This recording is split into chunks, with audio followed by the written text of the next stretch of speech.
Hello students, कैसे हैं आप? वेरी गुड स्टूडेंट्स, हम लोगों ने इसके प्रीवियस क्लास में डिस्कस किया था कि जब भी कोई एक charge particle transverse magnetic field में या परपेंडिकुलर मैग्नेटिक फील्ड में इंटर करता है तो उस पर फोर्स कितना एक्ट करता है, उसका पाथ कैसा होगा। उसके बाद हम लोगों ने डिस्कस किया था कि जब भी कोई चार्ज पार्टिकल मैग्नेटिक फील्ड से एक्यूट एंगल बनाता हुआ इंटर करेगा उस केस में उसका पाथ कैसा होगा, वो किस पाथ पर चलेगा, हमने इसका डिस्कशन किया था। अब हम इसके बाद आगे डिस्कस करेंगे। आगे हम देखेंगे कि जब भी कोई अब हम देखेंगे कि अगर कोई करंट कैरिंग वायर है वो अगर मैग्नेटिक फील्ड में रख दिया गया। अब हम लोग डिस्कस करेंगे कि कोई एक करंट कैरिंग वायर है, अगर उसको हम मैग्नेटिक फील्ड में रख दें तो उस पर कितना मैग्नेटिक फोर्स एक्ट करेगा।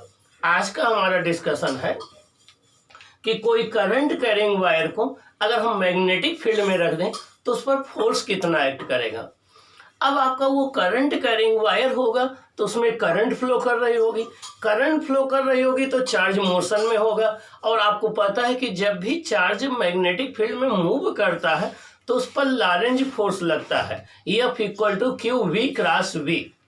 तो जब कोई करंट कैरिंग वायर हम मैग्नेटिक फील्ड में रख देंगे तो उस करंट कैरिंग वायर के अंदर फ्री इलेक्ट्रॉन होंगे और वो मूव कर रहे होंगे तो उन पर एक मैग्नेटिक फोर्स एक्ट करेगा। और जितने फ्री इलेक्ट्रॉन हैं सब पर जितना टोटल मैग्नेटिक फोर्स एक्ट करेगा वही उस वायर पर एक्ट करने वाला मैग्नेटिक फोर्स होगा।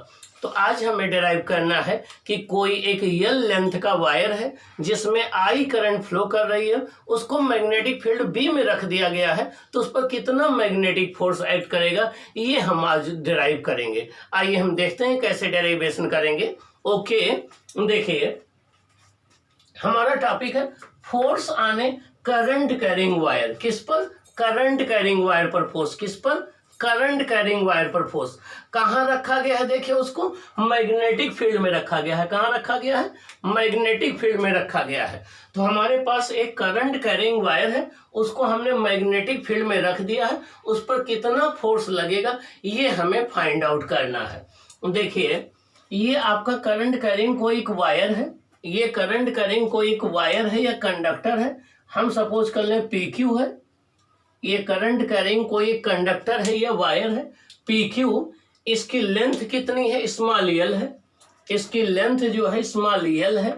इसमें करंट I फ्लो कर रही P से Q डायरेक्शन में। इसमें करंट I फ्लो कर रही P से Q डायरेक्शन में। और आपको हमें ऑलरेडी पता है कि जिधर करंट फ्लो करती है उसके अपोजिट इलेक्ट्रॉन ड्रिफ्ट करते हैं। तो इलेक्ट्रॉन ड्रिफ्ट किधर कर रहे होंगे? ये Q से P की तरफ कर रहे होंगे। इलेक्ट्रॉन ड्रिफ्ट किधर कर रहे होंगे? Q से P की तरफ कर रहे होंगे। ड्रिफ्ट वेलोसिटी VD से। किससे? ड्रिफ्ट वेलोसिटी VD से। हमने ये कंसीडर कर लिया कि मैग्नेटिक फील्ड जो है वो करंट की डायरेक्शन से थीटा एंगल पर अप्लाई किया गया है। हमने सपोज कर लिया कि मैग्नेटिक फील्ड जो है करंट की डायरेक्शन से थीटा एंगल पर अप्लाई किया गया है। हमें इस PQ वायर पर एक्ट करने वाले टोटल मैग्नेटिक फोर्स को फाइंड आउट करना है। इस मैग्नेटिक फील्ड की वजह से हमें इस PQ वायर पर एक्ट करने वाले टोटल मैग्नेटिक फोर्स को फाइंड आउट करना है। किसकी वजह से? ये आपका इस मैग्नेटिक फील्ड B की वजह से। ओके, आइए देखिए हम कैसे इसको फाइंड आउट करते हैं।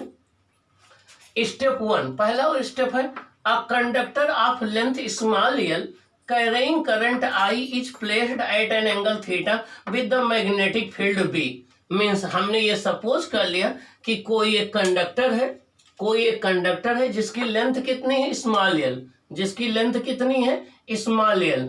और उसमें करंट कितनी फ्लो कर रही है? करंट उसमें I फ्लो कर रही है। हमने कंसीडर कर लिया कि कोई एक कंडक्टर है, कंडक्टर ऑफ लेंथ l, उसकी लेंथ कितनी है? l। करेंगे करंट I, करंट कितनी फ्लो कर रही? I is placed at an angle theta with the magnetic field B। Means इसको मैग्नेटिक फील्ड से थीटा एंगल पर रख दिया गया है। कोई एक करंट कैरिंग वायर PQ है, इसकी लेंथ l है, करंट इसमें I फ्लो कर रही है, इसको मैग्नेटिक फील्ड से थीटा एंगल पर रख दिया गया है। We have to find out the magnetic force on the wire. हमें इस वायर पर मैग्नेटिक फोर्स फाइंड आउट करना है कि कितना मैग्नेटिक फोर्स एक्ट करेगा इस मैग्नेटिक फील्ड की वजह से। चलिए स्टेप 2 देखते हैं। अब हम इसकी कॉन्सेप्ट क्या है, जब ये करंट कैरिंग वायर है तो इसके अंदर फ्री इलेक्ट्रॉन मूव कर रहे होंगे और उन फ्री इलेक्ट्रॉन की वेलोसिटी ड्रिफ्ट वेलोसिटी होगी। उस ड्रिफ्ट वेलोसिटी की वजह से हर एक इलेक्ट्रॉन पर एक लारेंज फोर्स लग रहा होगा। अब इस गिवन वायर के वॉल्यूम में जितने फ्री इलेक्ट्रॉन हैं, अगर उन पर हम टोटल फोर्स फाइंड आउट कर लें तो वही कंडक्टिंग वायर पर फोर्स एक्ट हो जाएगा। तो सबसे पहले हम क्या करेंगे, एक इलेक्ट्रॉन कंसीडर करेंगे, एक फ्री इलेक्ट्रॉन कंसीडर करेंगे, उस पर फोर्स फाइंड आउट करेंगे। उसके बाद total number of free electron निकालेंगे कि इस टोटल वायर में कितने नंबर ऑफ फ्री इलेक्ट्रॉन है, और फिर उस नंबर ऑफ फ्री इलेक्ट्रॉन को फोर्स से मल्टीप्लाई कर देंगे तो सभी फ्री इलेक्ट्रॉन पर टोटल फोर्स आ जाएगा और वही टोटल फोर्स जो है इस कंडक्टर का फोर्स हो जाएगा। तो आइए देखिए कैसे प्रोसीड करते हैं। Force on a single electron, हम एक सिंगल इलेक्ट्रॉन पर फोर्स फाइंड आउट करेंगे। F इक्वल टू होता है q v cross B. F equal to होता है q v cross B. F क्या है, फोर्स, Q क्या है, चार्ज, V क्या है, वेलोसिटी, B क्या है, मैग्नेटिक फील्ड। मींस अगर कोई Q चार्ज हो, कोई अगर एक प्लस Q चार्ज हो, कोई एक Q चार्ज हो जो V वेलोसिटी से मैग्नेटिक फील्ड B में मूव कर रहा हो, तो उस पर एक्ट करने वाला मैग्नेटिक फोर्स होता है vector F equal to q v cross B. अब यहाँ पर हम इलेक्ट्रॉन की बात करें तो इलेक्ट्रॉन का चार्ज माइनस ई होता है, तो हो जाएगा माइनस ई, और यहाँ वेलोसिटी क्या हो जाएगी, इसकी ड्रिफ्ट वेलोसिटी होगी वीडी, तो हो जाएगा minus e B D cross B. B क्या हो जाएगा, मैग्नेटिक फील्ड। तो ये फर्स्ट इक्वेशन आ गया, ये एक सिंगल इलेक्ट्रॉन पर एक्ट करने वाला मैग्नेटिक फोर्स आ गया। ये एक सिंगल इलेक्ट्रॉन जिसका चार्ज ई है और जिसकी ड्रिफ्ट वेलोसिटी बी डी है, उस पर एक्ट करने वाला फोर्स आ गया। अब हम देखेंगे कि टोटल नंबर ऑफ इलेक्ट्रॉन्स कितने हैं, इस पूरे वायर में कितने फ्री इलेक्ट्रॉन्स हैं। देखिए उसको कैसे कैलकुलेट करते हैं। If small n be the number of free electron पर यूनिट वॉल्यूम, यूनिट वॉल्यूम में नंबर ऑफ फ्री इलेक्ट्रॉन कितने हमने कंसीडर किया, स्मॉल n। कितने कंसीडर किया, स्मॉल n। अब ये जो वायर हमने कंसीडर किया है इसका वॉल्यूम देखो कितना हो जाएगा, इसका वॉल्यूम हो जाएगा area of base into length. ये हो जाएगा एरिया ऑफ बेस ए और इंटू लेंथ, तो वॉल्यूम ये हो जाएगा, वॉल्यूम हो जाएगा ए इंटू एल। अब पर यूनिट वॉल्यूम में number of free electron small n है, तो ए इंटू वी वॉल्यूम में कितने हो जाएंगे, वी वॉल्यूम में हो जाएंगे capital N equal to small n A into L. देखिए पर यूनिट वॉल्यूम में number of free electron small n है, तो आपका ए इंटू एल वॉल्यूम में कितने हो जाएंगे, इसको हम कैपिटल एन मान लें, तो कैपिटल एन इक्वल टू हो जाएगा small n A into L हो जाएगा। क्या, कैपिटल एन इक्वल टू हो जाएगा small n into A into L हो जाएगा। ये कैपिटल एन क्या है, ये total number of free electron है इस ए इंटू एल वॉल्यूम में। ए क्या है, area of cross section, L क्या है, लेंथ। अब सिंगल इलेक्ट्रॉन पर फोर्स इतना था, तो जितने फ्री इलेक्ट्रॉनों पर टोटल फोर्स कितना हो जाएगा, total force acting on the conductor is equal to the force acting on all the free electron. Total force acting on the conductor is equal to the force acting on all the free electron. उस conductor के अंदर जितने free electron हैं उन पर total force जितना act करेगा वही फोर्स कंडक्टर पर फोर्स हो जाएगा। तो देखिए total force capital F equal to capital N into small F. Capital N क्या है, total number of free electron है, स्मॉल एफ क्या है, force on a single electron है, कैपिटल एफ क्या है, फोर्स है कंडक्टिंग वायर पर। तो देखिए ये टोटल फोर्स है। अब हम कैपिटल एन की वैल्यू रख दें, small n A L into small e into B D cross B हो जाएगा। यहाँ पर कैपिटल एन की वैल्यू हमने रख दिया small n into a l और स्मॉल एफ की value minus e into B D into b हो जाएगा। तो आपका फोर्स एफ इक्वल टू आ जाएगा minus N E A L V d cross b आ जाएगा। क्या आ जाएगा, minus N E A L V d cross b आ जाएगा। हम ऑलरेडी स्टडी कर चुके हैं कि आई इक्वल टू होता है n E a v d. क्या होता है, I equal to n E a v d, I equal to n E a v d. तो आई इंटू एल क्या हो जाएगा, दोनों तरफ एल से मल्टीप्लाई कर दें तो I into L equal to हो जाएगा minus N E A B D into L. Minus यहाँ पर इलेक्ट्रॉन की वजह से मैंने यूज कर दिया, इलेक्ट्रॉन पर चार्ज माइनस होता है। तो देखिए हम minus N E A L V D के प्लेस पर हम आई इंटू एल पुट कर सकते हैं। देखिए minus N E A B D into L के प्लेस पर हम आई इंटू यल पुट कर सकते हैं। तो देखिए जब आप पुट करेंगे तो क्या आएगा, I L is the current element. I L को क्या बोलते हैं, करंट एलिमेंट। क्या बोलते हैं, करंट एलिमेंट। तो आई एल किसके, अब आपका आई एल क्या है, करंट एलिमेंट है। और करंट, अब आपका फोर्स क्या आ जाएगा टोटल, अब आपका फोर्स आ जाएगा F equal to minus N E A l B d था, minus N E A l I equal to होता है एन ई ए, ये आई इंटू यल की वैल्यू आपकी आ जाएगी, ये आई है, आई इंटू यल की वैल्यू हो जाएगी minus N E L B D. अब फोर्स फाइंड आउट कर लिए, फोर्स क्या हो जाएगा, वेक्टर एफ इक्वल टू, आप वेक्टर एफ इक्वल टू देखिए क्या हो जाएगा, यहां से ये वैल्यू ये वैल्यू आई हो जाएगी, क्या हो जाएगी, आई हो जाएगी। तो फोर्स आपका हो जाएगा आई एल क्रॉस बी, क्या हो जाएगा, फोर्स हो जाएगा आई एल क्रॉस बी, क्या हो जाएगा, आई एल क्रॉस बी हो जाएगा। यहाँ पर आई एल क्या है, करंट एलिमेंट, बी क्या है, मैग्नेटिक फील्ड। इसका मैग्नीट्यूड क्या हो जाएगा, मॉड एफ इक्वल टू हो जाएगा mod I L cross B, A cross B होता है ए बी साइन थीटा, तो एफ इक्वल टू हो जाएगा I B L sine theta, क्या हो जाएगा, F equal to I B L sine theta, क्या हो जाएगा, F equal to I B L sine theta. अब आइए देखें कि ये फोर्स किन किन फैक्टर्स पर डिपेंड करेगा। ये फोर्स एक तो लेंथ ऑफ द कंडक्टर पर डिपेंड करेगा, एक आपका मैग्नेटिक फील्ड पर डिपेंड करेगा, एक आपका साइन थीटा पर डिपेंड करेगा। साइन थीटा किसके किसके बीच का एंगल है, साइन थीटा जो है वो आपका आई एल और मैग्नेटिक फील्ड के बीच का एंगल है, आई एल और मैग्नेटिक फील्ड के बीच का एंगल है। तो साइन थीटा पर डिपेंड करेगा, किस पर डिपेंड करेगा, साइन थीटा पर डिपेंड करेगा। अब साइन थीटा जो है वो करंट एलिमेंट और मैग्नेटिक फील्ड के बीच का एंगल है। अगर हम थीटा को 0 डिग्री ले लें, थीटा को 0 डिग्री का मतलब हो गया कि जिस डायरेक्शन में मैग्नेटिक फील्ड है उसी डायरेक्शन में हमारा वायर, करंट का रिंग वायर रखा हुआ है। या थीटा 180 डिग्री ले लें तो साइन 0 0 होता है, साइन 180 0 होता है। दोनों केस में मैग्नेटिक फोर्स क्या आ जाएगा, 0 आ जाएगा, क्या आ जाएगा, 0 आ जाएगा। इसका मतलब ये हो गया कि जब भी किसी करंट कैरिंग वायर को हम मैग्नेटिक फील्ड के पैरेलल या एंटी पैरेलल रखते हैं, जब भी किसी करंट कैरिंग वायर को हम मैग्नेटिक फील्ड के पैरेलल या एंटी पैरेलल रखते हैं, उस केस में उस पर मैग्नेटिक फोर्स 0 होता है, क्या होता है, 0 होता है। अब अगर हम थीटा 90 डिग्री ले लें, अगर हम थीटा 90 डिग्री ले लें तो साइन 90 मैक्सिमम होता है, साइन 91 हो जाएगा, तो फोर्स हमारा मैक्सिमम आ जाएगा। और मैक्सिमम फोर्स कितना आ जाएगा, आई बी एल, क्या आ जाएगा, आई बी एल आ जाएगा, क्या आ जाएगा, आई बी एल आ जाएगा। इसका मतलब ये हो गया कि जब भी किसी करंट कैरिंग वायर को, जब भी किसी करंट कैरिंग वायर को मैग्नेटिक फील्ड के परपेंडिकुलर या नॉर्मल रखा जाता है, उस केस में उस पर मैक्सिमम मैग्नेटिक फोर्स एक्ट करता है। जब भी किसी करंट कैरिंग वायर को हम मैग्नेटिक फील्ड के परपेंडिकुलर या नॉर्मल रखते हैं, उस केस में उस पर मैक्सिमम मैग्नेटिक फोर्स एक्ट करता है। और वो मैक्सिमम मैग्नेटिक फोर्स कितना होता है, वो होता है आपका आई बी एल के इक्वल, क्या होता है, आई बी एल के इक्वल होता है। It means when wire is placed perpendicular to the magnetic field, force acting on it is maximum. Okay? तो इस तरीके से आप इसको डिराइव कर सकते हैं। ठीक, अब स्टेप्स मैं आपको फिर बता दूं। पहला स्टेप है कि आपने यल लेंथ का ए एरिया ऑफ क्रॉस सेक्शन का कोई एक कंडक्टिंग वायर ले लिया, इसमें आई करंट फ्लो कर रही है, इसके अपोजिट बी डी वेलोसिटी से इलेक्ट्रॉन ड्रिफ्ट कर रहे हैं। तो पहले एक सिंगल इलेक्ट्रॉन पर फोर्स फाइंड आउट करना है, फिर total number of electron find out करना है, फिर total number of free electron पर फोर्स फाइंड आउट करना है, और उसको I equal to n E A B d को, n E A B d को आई से रिप्लेस कर देना है। तो ये आपका रिजल्ट आ जाएगा। आइए अब इस पर कुछ हम डिस्कशन कर लेते हैं। क्या कर लेते हैं, डिस्कशन कर लेते हैं। देखिए डिस्कशन क्या आएगा,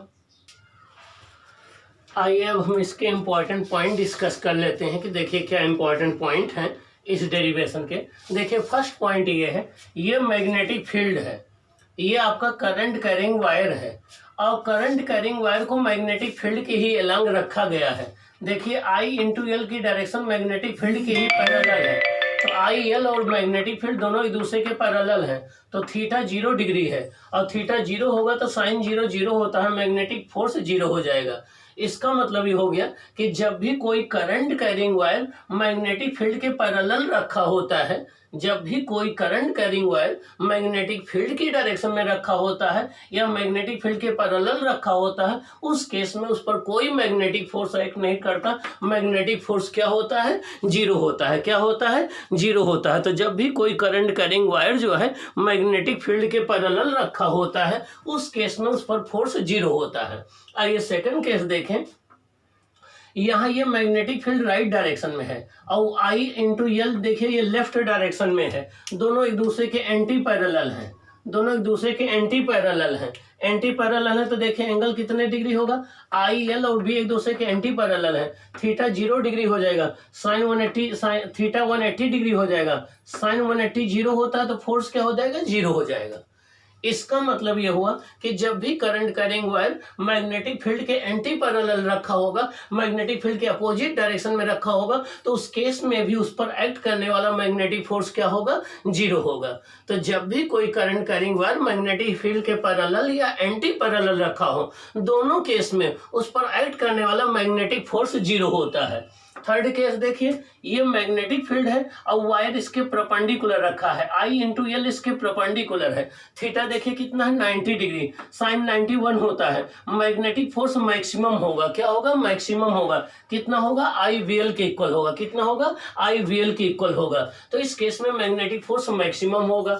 अब फोर्थ पॉइंट देखिए, मैक्सिमम मैग्नेटिक फोर्स कितना होगा? आई वी एल होगा, क्योंकि साइन थीटा साइन 91 हो जाएगा। यहां से अगर हम मैग्नेटिक फील्ड को फाइंड आउट करना चाहें तो मैग्नेटिक फील्ड देखिए क्या हो जाएगा? बी इक्वल टू हो जाएगा f max upon I into l. क्या? F max upon I into L हो जाएगा। क्या हो जाएगा? आई इंटू एल हो जाएगा। अब अगर आई को हम 1 एम्पियर ले लें, एल को 1 मीटर ले लें, आई को 1 एम्पियर ले लें, एल को 1 मीटर ले लें, तो मैग्नेटिक फील्ड किसके इक्वल हो जाएगा? मैक्सिमम फोर्स के। मैग्नेटिक इंडक्शन किसके इक्वल हो जाएगा? मैक्सिमम फोर्स के। तो देखिए कैसे डिफाइन करेंगे? Magnetic induction is numerically equal to the maximum magnetic force acting on a wire of acting on a wire of unit length and unit current played perpendicular to the magnetic field। Means कोई एक unit length का wire हो जिसमें 1 ampere की current flow कर रही हो, उसको मैग्नेटिक फील्ड के परपेंडिकुलर रख दिया जाए तो जितना उस पर मैक्सिमम मैग्नेटिक फोर्स लगेगा वो मैग्नेटिक इंडक्शन के इक्वल होता है। जब भी यूनिट लेंथ का एक वायर हो उसमें 1 एम्पियर की करंट फ्लो कर रही हो, उसको मैग्नेटिक फील्ड के परपेंडिकुलर रख दिया जाए तो जितना उस पर मैक्सिमम मैग्नेटिक फोर्स लगेगा वो मैग्नेटिक इंडक्शन के इक्वल होगा। क्या होगा? मैग्नेटिक इंडक्शन के इक्वल होगा। बी को मैग्नेटिक इंडक्शन और मैग्नेटिक फील्ड दोनों कहते हैं। तो मैग्नेटिक फील्ड और magnetic induction is defined as the maximum force acting on a unit length of wire having 1 ampere current placed at perpendicular to the magnetic field।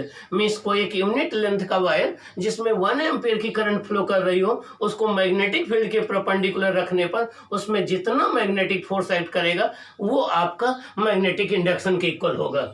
आइए SI unit की बात करें। SI unit की बात करें तो इसकी यूनिट हो जाएगी न्यूटन, इसकी हो जाएगी एम्पियर, इसकी हो जाएगी मीटर। तो newton per ampere into metre. तो मैग्नेटिक फील्ड या मैग्नेटिक इंडक्शन की एसआई यूनिट क्या हो जाएगी? Newton per ampere into metre. क्या? Newton per ampere into metre, या newton ampere -1 metre -1, newton ampere -1 metre -1। इसको निकोला टेस्ला के नाम पर टेस्ला कहते हैं। क्या? निकोला टेस्ला के नाम पर इसको टेस्ला कहते हैं। कैपिटल टी से डिनोट करते हैं। 1 newton per ampere metre equal to 1 tesla होता है। 1 newton per ampere metre equal to 1 tesla होता है। आइए अब हम देखें कि मैग्नेटिक फील्ड की डायमेंशन क्या होगी। ये हो जाएगी फोर्स की डायमेंशन MLT -2, ये हो जाएगी आपकी करंट की डायमेंशन A, ये हो जाएगी आपकी लेंथ की डायमेंशन L। तो आपकी B की डायमेंशन हो जाएगी MA -1 T -2। क्या? MA -1 T -2, ये आपकी हो जाएगी मैग्नेटिक फील्ड की डायमेंशन। क्या? MA -1 A -2। A क्या है? एम्पियर। T क्या है? टाइम। M क्या है आपका? मास। तो MA -1 T -2 इसकी डायमेंशन हो जाएगी। आइए नेक्स्ट पॉइंट देखते हैं कि ये मैग्नेटिक फोर्स एक्ट क्यों करता है, इसका रीजन क्या है, कारण क्या है, क्यों एक्ट करता है मैग्नेटिक फोर्स किसी करंट कैरिंग वायर पर। तो when a current carrying wire is placed in magnetic field, जब भी हम किसी करंट कैरिंग वायर को मैग्नेटिक फील्ड में हम रख देते हैं, when a current carrying wire is placed in magnetic field में जब भी हम किसी करंट कैरिंग वायर को मैग्नेटिक फील्ड में प्लेस कर देते हैं, a magnetic force is exerts on each free electron, उसके अंदर जितने भी a magnetic force exerts on each free electron, उसके अंदर जितने फ्री इलेक्ट्रॉन हैं सब पर एक मैग्नेटिक फोर्स एक्सर्ट्स होता है। जब भी हम किसी करंट कैरिंग वायर को मैग्नेटिक फील्ड में रख देते हैं तो उसके ईच इलेक्ट्रॉन पर एक मैग्नेटिक फोर्स एक्सर्ट्स होता है। That are present inside the wire, तो वायर के अंदर जितने फ्री इलेक्ट्रॉन प्रेजेंट होते हैं सब पर एक मैग्नेटिक फोर्स एक्सर्ट होता है। The resultant of these forces on all the free electrons is called magnetic force on the wire. अब ये जितने फ्री इलेक्ट्रॉन हैं इन पर ये जो मैग्नेटिक फोर्स एक्ट कर रहा है, इन सब का रिजल्टेंट जो है वही magnetic force on the wire कहलाता है। क्या कहलाता है? वही magnetic force on the wire कहलाता है।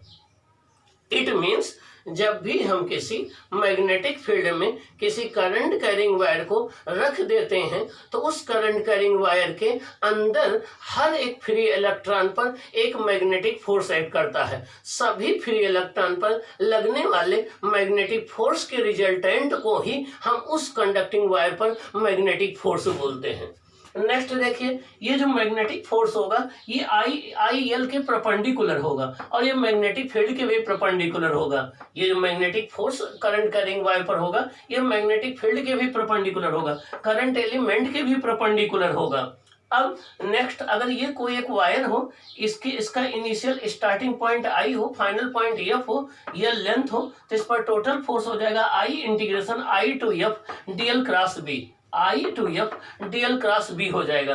अब अगर ये कोई एक टेढ़ा मेढ़ा वायर हो, देखिए ये एक जिगजैग कोई वायर हो, तो हमें इसकी एक्चुअल लेंथ से नहीं मतलब है, हमें केवल इनिशियल पॉइंट से फाइनल पॉइंट के बीच की ये जो शार्टेस्ट लेंथ है इससे हमें मतलब है। तो यहाँ पर लेंथ हम जो लेंगे वो लेंगे आई टू एफ इंटीग्रेशन डीएल के लेंगे, और ये जो लेंथ आएगी वो इनिशियल से फाइनल पॉइंट के बीच का जो डिस्प्लेसमेंट होगा उसके इक्वल आएगा।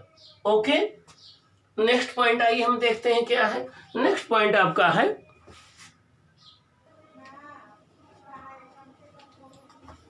नेक्स्ट पॉइंट क्या है, देखिए ये आपका कोई एक करंट कैरिंग लूप है या कॉइल है। देखिए अब इनिशियल पॉइंट और फाइनल पॉइंट दोनों सेम हो जाएंगे। ये कोई करंट कैरिंग लूप है या कॉइल है, चाहे जिस शेप की हो, अगर हम इसको यूनिफॉर्म मैग्नेटिक फील्ड में रख देते हैं तब इस पर नेट मैग्नेटिक फोर्स क्या होगा? जीरो होगा। क्या होगा? नेट मैग्नेटिक फोर्स क्या होगा?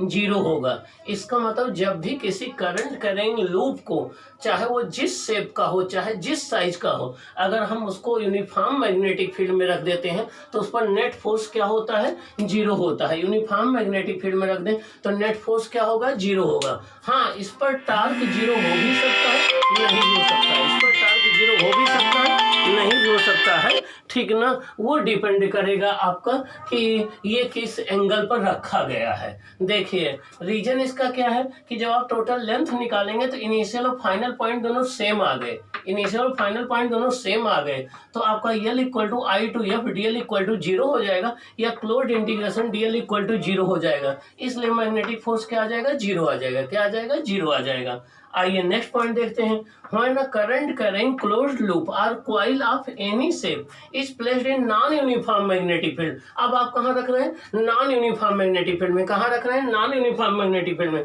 Then net magnetic force always acts on it. अब इस पर मैग्नेटिक फोर्स कभी जीरो नहीं होगा। अगर नॉन यूनिफॉर्म मैग्नेटिक फील्ड है तो मैग्नेटिक फोर्स जरूर लगेगा। टार्क में और में नॉट जीरो, टार्क जीरो हो भी सकता है, नहीं भी हो सकता, वो डिपेंड करेगा कि आपने लूप को मैग्नेटिक फील्ड से कितने एंगल पर रखा है। अगला, the direction of magnetic force is find out by the Fleming left hand rule और राइट हैंड पाम रूल। अगर आप जानना चाहते हैं कि जो मैग्नेटिक फोर्स एक्ट कर रहा है किसी करंट कैरिंग वायर पर, ये किस डायरेक्शन में एक्ट कर रहा है, तो डायरेक्शन आप फ्लेमिंग लेफ्ट हैंड रूल से फाइंड आउट करेंगे। फ्लेमिंग लेफ्ट हैंड रूल क्या कहता है? हम अपने ये थ्री फिंगर्स को म्यूचुअली परपेंडिकुलर इस तरीके से स्ट्रेच करें कि ये मैग्नेटिक फील्ड के डायरेक्शन में हो, ये करंट की डायरेक्शन में हो, तो थंब मैग्नेटिक फोर्स की डायरेक्शन को बताएगा। जाएगा। तो जब भी आपको मैग्नेटिक फोर्स की डायरेक्शन फाइंड आउट करना हो किसी करंट करेंगे वायर पर, तो या तो आप Fleming left hand rule use करेंगे या तो आप right hand palm rule use करेंगे। ओके तो ये रहा आपका करंट कैरिंग वायर पर मैग्नेटिक फोर्स। इसको आप अच्छे से डेरिवेशन कर लेंगे, ये आपके एग्जाम के लिए इम्पॉर्टेंट है। ओके स्टूडेंट्स, ये आपके एग्जाम के लिए इम्पॉर्टेंट है, इसको आप अच्छे से प्रिपेयर कर लेंगे और ये भी सीख लेंगे कि किस किस केस में मैग्नेटिक फोर्स जीरो होता है, किस केस में मैग्नेटिक फोर्स जीरो नहीं होता है, किस केस में मैग्नेटिक फोर्स मैक्सिमम होता है, ये भी आपको पता होना चाहिए। ओके तो आइए अब हम डिस्कस करते हैं नेक्स्ट कॉन्सेप्ट के लिए या नेक्स्ट टॉपिक के लिए डिस्कस करते हैं कि आपका नेक्स्ट टॉपिक